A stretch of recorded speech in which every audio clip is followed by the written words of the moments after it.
protectees and participants at the dinner were safe. One brave officer was injured and is receiving care and has been released from the hospital. I want to make this clear.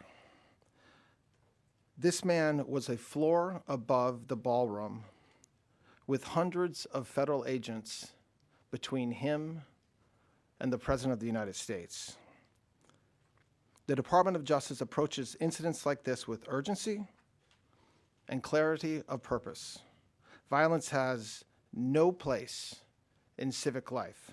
It cannot and will not be used to disrupt democratic institutions or intimidate those who serve them, and it certainly cannot continue to be used against the President of the United States. We are investigating this matter fully. We will apply the law fairly, and we will ensure that accountability is swift and certain. But we also should recognize what did not happen. Law enforcement did not fail. They did exactly what they are trained to do. This was not an accident. It was the result, as we know now, of preparation. But the men and women who protected us that night were trained, professional, and had an enduring commitment to the rule of law. Today, the Department of Justice filed 3 federal charges in United States District Court against Cole Thomas Allen. The first count is attempted assassination of the President of the United States. This count is punishable by up to life in prison. The second count is interstate transportation of a firearm to commit a felony. This is punishable by up to 10 years in prison. And the third count is discharge of a firearm during a crime of violence, which is punishable by a mandatory minimum term of imprisonment of 10 years, a maximum of life, and the 10 years is consecutive to any other sentence imposed. Just to go through very quickly the timeline, which many of you in this room already know. The defendant, Allen, made a hotel reservation at the Washington Hilton for April 24th through April 26th. On April 21st of this year, he traveled by train from Los Angeles to Chicago and then from Chicago to Washington, D.C. On April 24th, he arrived in Washington, D.C. at approximately 1 o'clock in the afternoon and checked into the Washington Hilton. Approximately at 8:40 on the night of April 25th, Allen approached a security checkpoint on the terrace level of the hotel, which is again a floor above where the dinner was taking place. He ran through the magnetometer holding a long gun. As he did so, U.S. Secret Service personnel assigned to the checkpoint heard a loud gunshot. One Secret Service officer was shot in the chest, but was wearing a ballistic vest that worked. This heroic officer who was hit fired 5 times at Allen, who was not shot, but fell to the ground and was promptly arrested. I want to thank everybody who worked tirelessly on Saturday, Sunday, and continuing today. This includes members of the FBI, and Director Patel is going to address that in a minute. It includes members of the Metropolitan Police Department who were immediately on the scene, the chief, the mayor, to make sure that law enforcement was available to do their jobs and had all the tools they needed to do so. And lastly, the United States Attorney's Office here in D.C., our U.S. Attorney Janine Pirro and her team. A prosecutor stayed up all night long, didn't sleep all day yesterday, making sure that we got what we needed from all over the country. It included search warrants in California, search warrants here in D.C., multiple interviews that have been conducted already of witnesses and of family members of the charged individual, and continue to work hard today. This investigation is ongoing. It's not complete. A lot of the information that the media is hearing through leaks or sources, some of it is true, some of it is not true, and at the right time you will hear information from us as appropriate. I'd like to ask our U.S. Attorney Janine Pirro to say a few words, and then followed by Director Patel. Thank you. Thank you, Mr. Attorney General. Cole Allen's journey of accountability in the criminal justice system starts today. Todd Blanche just indicated to you the charges. Those charges are only 3 charges that are in the complaint that has been presented in federal district court about an hour ago. There will be additional charges as this investigation continues to unfold. But make no mistake, this was an attempted assassination of the President of the United States, with the defendant making clear what his intent was. And that intent was to bring down as many of the high-ranking cabinet officials as he could. This is the kind of situation that we cannot tolerate. And as the Attorney General has just indicated, it could have been so much worse, but for the reality that we had the Secret Service as well as the Metropolitan Police Department and the FBI. Now, the facts make it very clear what this intent was. You may recall that it was on March 2nd that the president indicated that he would be attending this public event at the Hilton.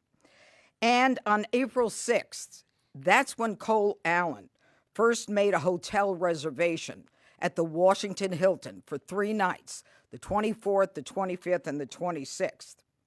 It was on April 21st that he traveled all the way from the West Coast, from his home near L.A.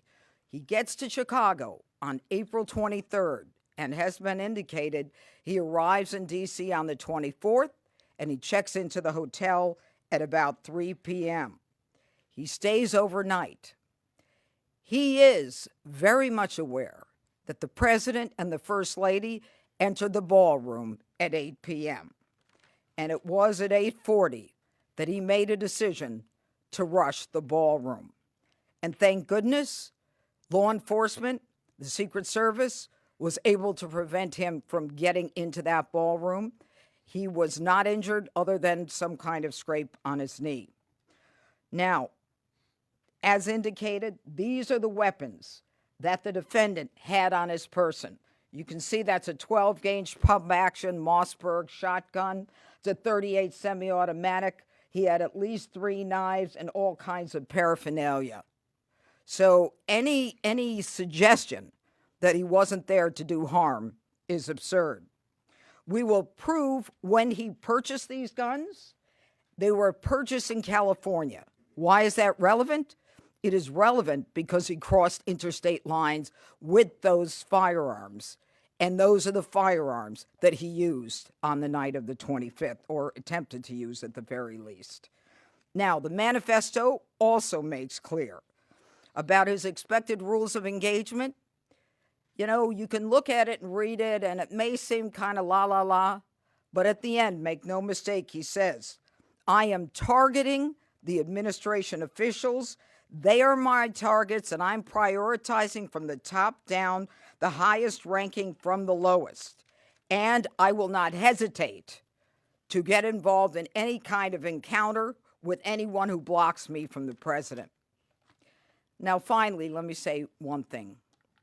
Within days of the president nominating me to be the United States Attorney for the District of Columbia, I was at the scene of a double homicide where one Elias Rodriguez crossed state lines from Chicago with a firearm to commit a felony in the district. He's now indicted for the murder of 2 individuals, Laron Lashinsky and Sarah Milgram, here in Washington. Not long after that, another individual, Ramanullah Lachenwall, crossed state lines, again with a firearm, with intent to commit a felony here in Washington. He traveled from the state of Washington. He is now indicted with the murder of Sarah Beckstrom, a National Guardsman, and the attempted murder of National Guard Andrew Wolf. Today, we have Cole Allen, another individual, charged with crossing state lines coming from California with a firearm with the intent to commit a felony here in the district. Let this be a message to anyone who thinks that Washington, D.C. is the place to act out political violence. And if you are willing to do so with a firearm and cross state lines, we will find you, we will track your steps from the inception of your plan, and we will prosecute you to the fullest extent of the law. Washington, D.C. is not the place to travel to commit acts of violence. The Constitution and the laws of the United States permit us to register our views through our voices and our votes. What they don't permit is making your views known through violence, especially violence directed at the President of the United States. This is anti-democratic at its core. Thank you, Judge. Excuse me. Thank you, General. This one hits a little differently. We were all there. Many of you were there. Many of you watching were there as well. The President was there. The Vice President was there. The Cabinet was there. And what you saw, described by the General and the U.S. Attorney, is absolutely true. The President spoke on late Saturday evening with the message of unity and a backing of law enforcement, and we have followed through on that message of unity and the effectuation of law enforcement across this country. This FBI is grateful to the United States Secret Service, the Department of Homeland Security, and our interagency partners, including the Metropolitan Police Department, for swiftly jumping into action. All of us on there put us in a unique position, but all of us also acted uniquely.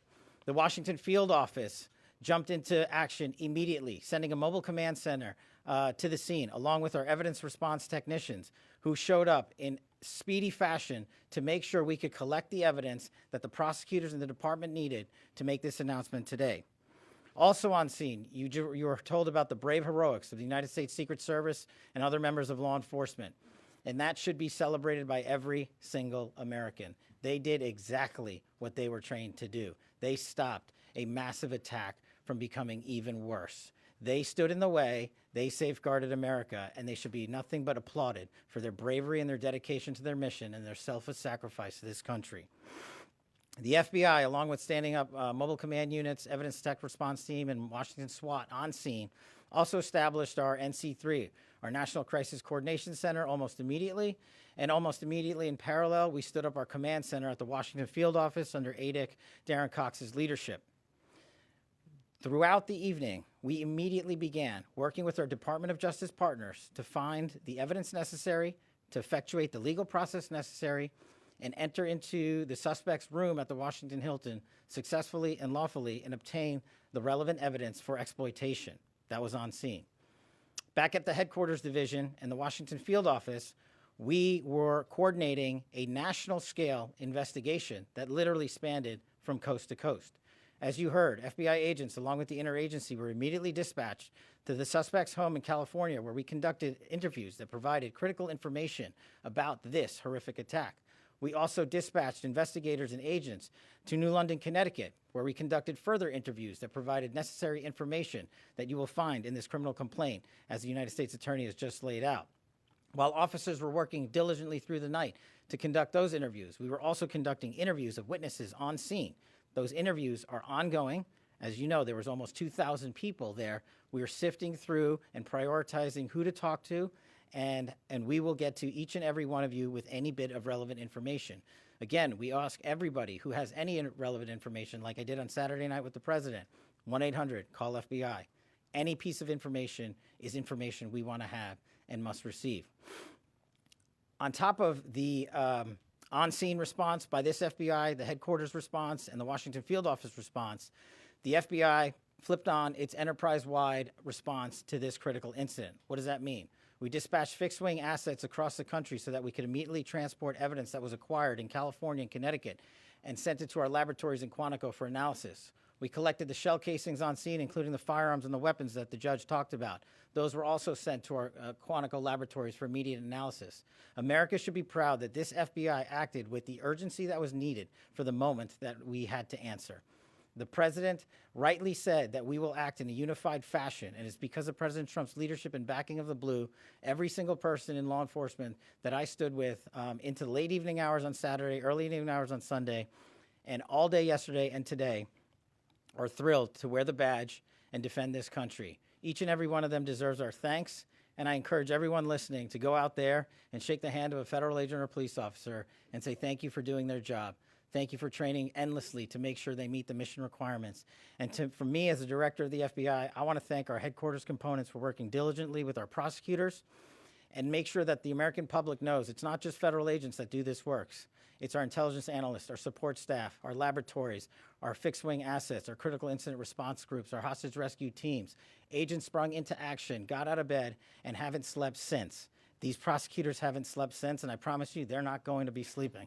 They are going to give you every piece of evidence. As the journal said, we will make public, when appropriate, to protect the integrity of this investigation, to make sure that due process is served, and we will meet the highest standards of the Constitution as we always do. And that is when we will continue to disclose information. I know the public has a yearning for information, but just remind yourself of how much information you have already received, how transparent this administration has been. In less than 48 hours, you know almost every single thing we know. And what we have not told you yet, we will tell you in short order. So once again, from me, as director of the FBI, I want to thank the interagency. I want to thank the United States Secret Service and their director, Mark Wayne Mullen, the Secretary of Homeland Security, the Attorney General of the United States Attorney Pirro, and Ada Cox for springing into action on a night that should have been celebrating free speech, but we will be doing it again shortly, as the President said, and we look forward to seeing you all there. Pierre. Two questions, please. Beyond the evidence and what the judge described as the manifesto, what other evidence can you point to that tells us that the president was the primary target of the suspect? So we're a day and a half into the investigation. As we talked about earlier, we were able to get multiple devices from various locations, the hotel room and also his where he lived in California. We have started that process. There's nothing more that would be appropriate to share at this time until we have thoroughly gone through it, which we're doing, and we'll share that information as appropriate in the future. Second question, go ahead. Beyond the assassination attempts against President Trump, you had someone try to burn down the mansion where the governor lives in Pennsylvania. You had those state lawmakers attacked in Minnesota. You've had 2 Israeli embassy staff members murdered in the city here. You had the Charlie Kirk assassination. You had the National Guardsman killed in the city. Can you, each of you, describe the current threat environment and what DOJ's stance is about it?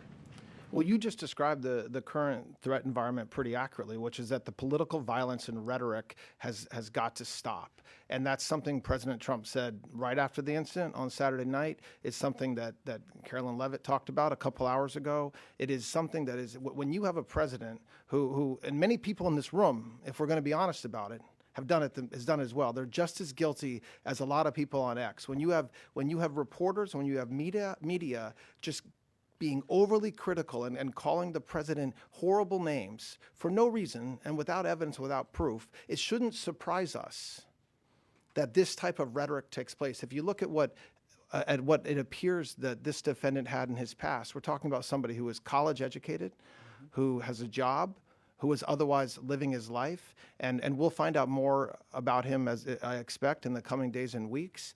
But he chose to do what he did, and so our threat environment is we are ready. I mean, I'm not going to go through what Director Patel just talked about with the way we responded, but this was something that we will always be prepared for, and it's sad that it has to happen, but it's not a new thing, unfortunately.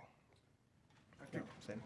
Have you been able to determine whether the gunman fired shots? If so, how many shots he fired, and who exactly, whose bullet hit the agent? We want to get that right. So we're still looking at that. It appears, and I don't want to overstate because we are still looking at this, that there were five shots that law enforcement fired. We have all the evidence is being examined very carefully and expeditiously, and we'll know more soon. We do believe that, as the complaint lays out, that the suspect, that the defendant fired it out of his shotgun, and we know that happened. But as far as getting into exacting ballistics, I'm not going to do that today because it's still being looked at and finalized. Thank you for taking my question. You personally have called for a construction of this ballroom at the White House. The president has called for this as well. Today, the National Trust president put out a statement, says that they're grateful that everybody's okay, but, and I quote, "We are not planning to voluntarily dismiss our lawsuit, which endangers no one, and which respectfully ask the administration to follow the law. Ballroom construction is continuing unabated until June 5th at the earliest because the injunction is on hold." Where does the Justice Department go from here? And then I have a follow-up on that. Well, we filed a motion today asking the court to do what the plaintiffs refused to do. We absolutely believe that there is no better example of why this ballroom is necessary, aside from all the very positive things the ballroom will bring to this country and to Washington, D.C., than what happened on Saturday night. You guys, many of you all were there. That's one of the only places in D.C. that you can hold an event like that due to its size and the structure of what we need. So we're basically stuck at this point in the city with having an event like that at a hotel, so underneath a ton of hotel rooms. And so the fact that we, aside from the fact that the ballroom is spectacular, it's going to be beautiful, it's going to make this country look great every time it's used, it's also a meaningful safety issue. And so I very much wish that the plaintiffs and their counsel would take a different view, but if they don't, we are going to continue to fight in court like we have been, and hopefully the judges at the D.C. Circuit Court will do the right thing. Beck. Are you aware of... Not you, the red. Thank you. Are you investigating connections that Cole Allen allegedly had to left-wing groups? I think one is called the Wide Awakes, reportedly. Yes. Of course we're investigating that. Now you. Are you aware of his video game development past, including a potential shooter-style RPG game? I've seen the news reports that talk about that. I think that the positive and negatives of this type of case is that there's a lot of people investigating this man right now, including the FBI. But the only investigations that truly matter in the court of law are the ones that Director Patel and his men and women are doing. So we'll wait for them to do that and get an answer. Follow up, just really quick. Do you know anything about his alleged Christian past, Christian faith past? Because he said something about it in the manifesto. I have read reports in the news, and I've read reports that say various things regarding his views of Christianity, his views in the past of Christianity, and I'm certainly not going to speak to news reports. I will wait, as I hope all of you would, for the investigation to continue until we actually have answers. Yeah. A little technical question. You mentioned that you guys, so far, you think that Allen fired at least one shot. That doesn't say that in the affidavit yet, so I'm just curious if you can explain the discharging of weapon charge at this point. Well, he's charged with violating 924C, discharge of a firearm during a crime of violence. So by definition, that charge means that it was discharged. I can tell you from what I know, with the understanding that we're a day and a half in, that this is the gun that he discharged. And as those of us that have ever shot one of these know, what happens when you shoot that is the casing stays inside the firearm, and then if you reload it, it pops it out. My understanding is that it was inside the firearm, but hadn't been ejected, which means that it hadn't been pulled back again. But again, I want folks to understand, I'm the acting attorney general. I'm not on the ground doing the investigation, so I'm telling you what I've been told, and we'll, if that information changes, I'm sure that we'll let you know. Yeah. Just want to ask you about this letter that you posted yesterday that's sent from Brett Shumate to the plaintiffs in that lawsuit. It says that the Washington Hilton is, quote, demonstrably unsafe for the President of the United States. It said that with the ballroom, that Trump will no longer need to venture beyond the safety of the White House perimeter. Just engaging with those lines, was there an assessment in advance of the dinner that the Hilton was demonstrably unsafe? And if so, why was President Trump allowed to attend it? And then separately, just the idea that by building the ballroom that President Trump wouldn't need to go outside of the confines of the White House. I mean, is that something that the American people, should find acceptable, that the president would have to be, for major events, confined to the White House? It seems like kind of a castle situation. That is obviously not what he means by that.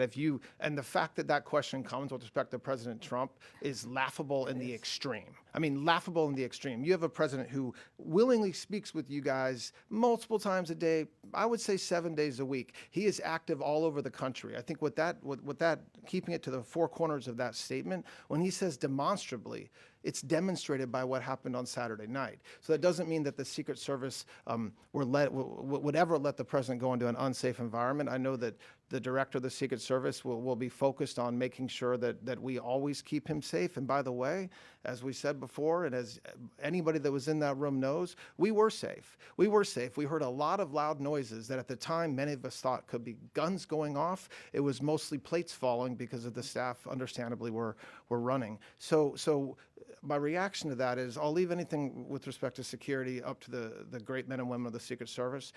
But when we talk about having an environment like the ballroom, it's an environment like what you saw last night. So an environment where you have a unique blend of cabinet members, leadership of this country, leadership of Congress, reporters and members of the public coming together for an event like that. That's different than other public-facing situations, which I have no doubt President Trump will continue to do as he said he would on Saturday night. Yeah.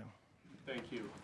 Is there, for FBI Director Patel, Sure. is there any other credible threats at this time related to events in the city, including King Charles, and then separately, the manifesto, I don't really want to give too much weight to this, did mention your name in it as someone that they maybe were not targeting. Do you want to kind of elaborate on that, and then also the political motivations there? As to the latter, no. As to the former, the FBI and the interagency is constantly evaluating intelligence provided to us by interagency collection methods. Our partners in the federal and state and local levels, we are constantly relaying that information to the White House, to the Attorney General, to the United States Attorney, specifically here in D.C. And we will always assess each piece of intelligence and base it on the credibility that it was received and give it the due weight that it has. But as the U.S. Attorney has stated, and as President Trump's task force for Washington, D.C. has shown, we have reduced crime in this city by historic levels, and we will continue to do so. And we will continue to safeguard the men and women that call Washington, D.C. their home. All right, just a couple more. Acting Attorney General, in paragraph 14 of the complaint today, it says that the suspect fell, and you said that he was tackled. I just want to see if we can try to make sure we understand. Well, I think that both can be true. And I would rely on the complaint because that was sworn to by an agent and not by the words out of the acting attorney general, who most certainly was not there. But I think both can be true. The U.S. Attorney yesterday also mentioned that one of the charges possibly would be for assault on an officer, and I noticed today it's a different charge. Is this because you've determined that what he shot didn't actually strike the officer? We're still looking at that, and I think that's something that you'll hear about in the coming days as we know the answer to that. It doesn't legally matter in that situation, but you know, when after an event like this happens, not surprisingly, there's initial charges that we consider. Then you have the U.S. Attorney's team and the FBI looking through the evidence and figuring out what's the best thing to do, and that's what you have, right? Just one more question, yeah. I have two quick questions. One, All right, two questions. I just wanted to clarify, you said the one officer fired their weapon 5 times. Was that the only officer who discharged a firearm? I want to be very careful in answering that question because this is, when you do ballistics evidentiary collection and research, it is very complicated. So when you fire a bullet, the bullet ends up somewhere. Sometimes you find it, sometimes you don't. And so from that, with that qualifier, we believe right now that there was 5 shots fired from the same firearm. But there's a team of folks looking at this that are experts, and the evidence collection team that were in that area of the hotel where the shots were fired will work all night. They have the evidence they collected, but it's not an exact science from the standpoint that, for example, the buckshot, when that shot, it scatters everywhere. Sometimes it just disappears, actually, depending on where it hits. So you don't have to, hopefully with that qualifier, that's where we are right now. Question about the timeline, sir. Hold on. I just wanted to ask what law enforcement has learned about why he was targeting President Trump. Do you guys believe he was upset about a certain policy or a decision by the president?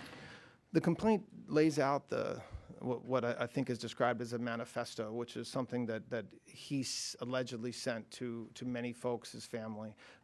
That's what we have so far as his motivation. As the U.S. Attorney said a few minutes ago, what is clear from the complaint and from what we have so far is he was targeting President Trump. He described that in his manifesto. He was targeting administration officials. He described that. But as far as us understanding additional motivation, that's for the FBI and law enforcement. All right, thanks a lot, guys. I appreciate it. Thank you. Can you talk about the Amtrak security measures?